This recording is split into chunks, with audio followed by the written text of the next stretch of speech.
Ini hari pertama guru masuk kerja. Melihat siswa berdiri di tempat sampah, ia bertanya apa yang terjadi. Siswa bilang, wali kelas bilang aku bodoh, selalu gagal dalam pelajaran. Mendengar itu, ia kaget, matanya melirik ke dalam kelas. Berdiri ke sebelah siswa, memperkenalkan namanya, Clark, lalu bertanya ke siswa. What's my name again? It's Mr. Clark. Oh, see? You just learned something. Let's get you out of there. Langkah kecil ini mengubah hidup siswa. Ia rendah hati, mengubah nasib siswa. Clark mengajar selama 4 tahun di desa, di bawah ajarannya. Setiap tahun, sekolah ini menempati urutan pertama di desa. Orang tua berterima kasih padanya. Kepala sekolah menghormatinya. Clark adalah guru terbaik di kota ini. Ia dengar, New York sangat butuh guru yang baik. Jadi ia mengundurkan diri. Walaupun orang tuanya keberatan, tapi ia tetap datang ke New York untuk mewujudkan impiannya. Tapi tidak sesuai kenyataannya. Sekolah di kota memandang rendah guru di desa. Bahkan jika resumenya bagus, masih tetap ditolak. Clark tidak menyerah. Ia terus mencari, tapi biaya hidup di kota tinggi. Uangnya hampir habis. Malam hari, Clark bekerja di restoran. Pagi hari, ia mencari sekolah. Tiba di satu hari, ia berdiri di depan pintu sekolah, melihat siswa memukul guru. Ia dengan cepat melerai. Untungnya, kepala sekolah keluar, menghentikan perkelahian. Guru itu marah dan mengundurkan diri. You can have the little bastards. I can start right now. Kepala sekolah melihat resumenya, memberinya untuk mengurus satu kelas. Murid belajar dengan giat, tapi mata Clark mengarah ke satu kelas. Isinya murid sedang tidak belajar. Kepala sekolah bilang, kelas ini, kelas yang paling terburuk di sekolah. Baru setengah tahun, 6 guru tidak betah. Mendengar itu, Clark ingin mengajar di kelas ini. Kepala sekolah mintanya untuk pikir lagi. Tapi ia sudah yakin, ia percaya bisa mengajari mereka. Hari pertama, ia mengajar di kelas ini. Shamika, don't do that. Nama siswi ini Samika. Ia adalah ketua kelas. Di bawah pimpinannya, murid tidak memperdulikan Clark. Pulang sekolah, kelas berantakan. Clark baru keluar sekolah, melihat mobilnya sudah dicoret. Mengajari murid di kelas itu tidak semudah yang ia pikirkan. Clark mendapat sebuah ide. Hari kedua, murid masuk ke dalam kelas. Tatapan mereka kaget. Ruang kelas telah dicat baru. Clark pakai cara ini, mengajar murid cara pakai cat yang benar. Tapi ia tidak dianggap. Bahkan kepala sekolah memperingatinya.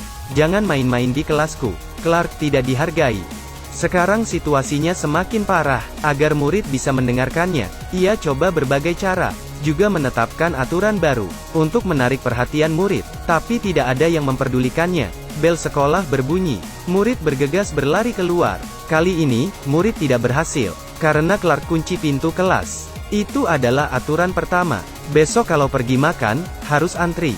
Jika tidak, semua akan tinggal di kelas. Siswa enggan berbaris. Samika mendahului barisan. Clark yang tahu, menghentikan semua murid. Shamika, did you cut in line? No, sir, I did not. Clark beritahu, jika ada satu orang yang tidak ikut aturan, semua orang akan kena juga imbasnya. Di bawah tatapan murid lain, Samika hanya bisa patuh. Clark pikir semua akan berjalan lancar. Esok harinya, saat ia masuk kelas, semuanya kacau. Tembok penuh kata kasar. Semua barang berantakan. Clark sadar, sangat sulit untuk mendidik mereka. Hari itu, Clark bahas masalah ini, tapi tidak ada siswa yang mengakui perbuatannya. Bahkan mereka tidak mengerjakan mereka hanya melakukan sesuatu yang mereka suka. Samika menoleh ke belakang, berbisik. Clark marah. Look at me. Go to hell! Semua murid terkejut. Ia berkemas dan pergi dari sini. Lalu menemui temannya, mengeluh. Pertama kalinya ia menyerah. Tapi teman membujuknya. Clark berubah pikiran. Akankah kali ini ia berhasil? Guru ini sangat aneh. Ia bawa 20 kotak susu. Jika dalam 15 detik, murid mendengarkan, mereka akan diberikan hadiah. Clark sengaja minum, untuk menggoda murid. Murid mulai mendengarkan. Susu mulai diminum habis. Tulisan di papan tulis hampir penuh. Kelas yang dianggap terburuk mulai mendengarkan pelajaran selama 5 menit. Bahkan ada yang tunjuk tangan bertanya. Clark pura-pura muntah. Semua murid tertawa, agar bisa lebih dekat dengan murid. Clark main lompat tali dengan mereka. Lompat tali yang terlihat mudah, ternyata membuatnya malu. Setiap kali jatuh, murid menertawakannya. Coba lagi dan lagi. Clark bisa menguasainya.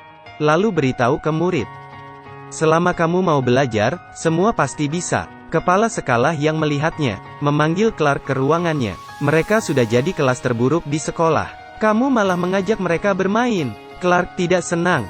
Ia bertaruh, di saat ujian kelulusan, semua murid aku pasti bisa lulus. Itu mustahil. Clark kembali ke kelas, mengulangi kata-kata kepala sekolah, menyalakan korek api, beritahu murid, kalau tidak ingin dilihat rendah, ayo maju ke depan, ambil lilin. Kita sama-sama berjuang. Murid satu persatu maju. Mereka sangat menyukai guru ini. Saat pelajaran sejarah, murid mendengar dengan tenang. Tapi Clark menyadari, pelajaran terlalu membosankan. Mereka terlihat lesu dan tidak konsen. Ia merubah isi pelajaran jadi lirik rap. Di kelas, Clark nyalakan musik dan rap. Ini bekerja dengan baik. Murid mulai paham. Kelas di sebelah iri melihatnya. Berharap bisa punya guru seperti itu. Aku seorang pria yang tahu sejarah 5000 tahun. Tak lama, Samika tidak kerjakan per. Clark datang ke rumahnya, menyadari, Samika bukan orang kaya. Sepulang sekolah harus urus rumah, tapi juga mengurus ketiga adiknya. Tidak ada waktu kerjain per. Clark membantunya urus rumah. Jadi Samika bisa kerjain per dengan tenang. Lalu Troy. Pelajarannya sangat buruk. Keluarganya tidak peduli, menyerah dengannya. Tapi Clark tidak menyerah. Ia mengajari Troy. Walaupun Troy temperamen, tapi Clark dengan sabar mengajarinya. Karena terlalu bekerja keras, tubuh Clark melemah.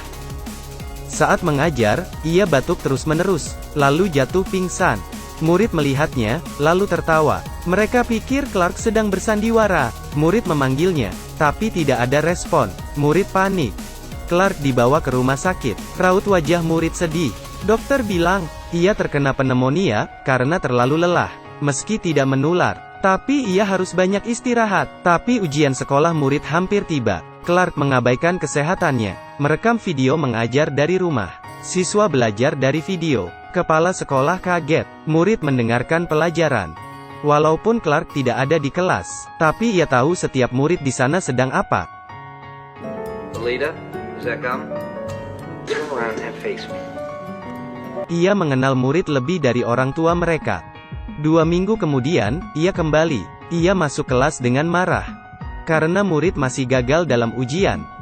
Ujian kelulusan tinggal seminggu. Ia tahu mereka sudah belajar dengan giat. Hanya saja, mereka tidak dikenali. Everyone thinks we're losers, Mr. Clark. Mereka tidak berani menghadapi. Clark dengan serius beritahu, ujian adalah rintangan penting dalam hidup. Aku yakin kalian pasti bisa. Ujian ini sangat penting untuk kalian. Akan buat masa depan indah. Dengar ini, Troy tersenyum menghina. Hari ujian, Troy bertemu dengan kedua temannya, menyuruh mereka mencuri. Clark tahu Troy akan dapat masalah, jadi menghentikannya. Ada 2 pilihan. Yo, you going this way or that way, payaso? Which way? Come on. Troy sedikit ragu. That way. Ia belum paham, apa ini pilihan yang tepat. Clark membawanya ke kelas. Ujian dimulai. Clark menunggu dengan grogi. Think they're as nervous as we are? I'm not nervous. Fantastic. Ujian selesai. Melihat murid santai, Clark sedikit tenang. Sebelum nilai keluar, ia mengajak murid nonton pertunjukan Broadway. Murid senang, terutama Troy. Ia sangat girang. Saat mengantri, semuanya sampai, kecuali Troy. Clark datang ke rumah Troy. Ia melihat kekacauan. Ia juga melihat sebuah gambar. Troy yang gambar. Clark tahu, Troy punya bakat melukis. Ia pergi cari Troy. Menemukan Troy ada di tempat sampah dalam keadaan berdarah. Ternyata ayah tirinya melakukan kekerasan. Beberapa tahun ini, Troy hidup di keluarga ini.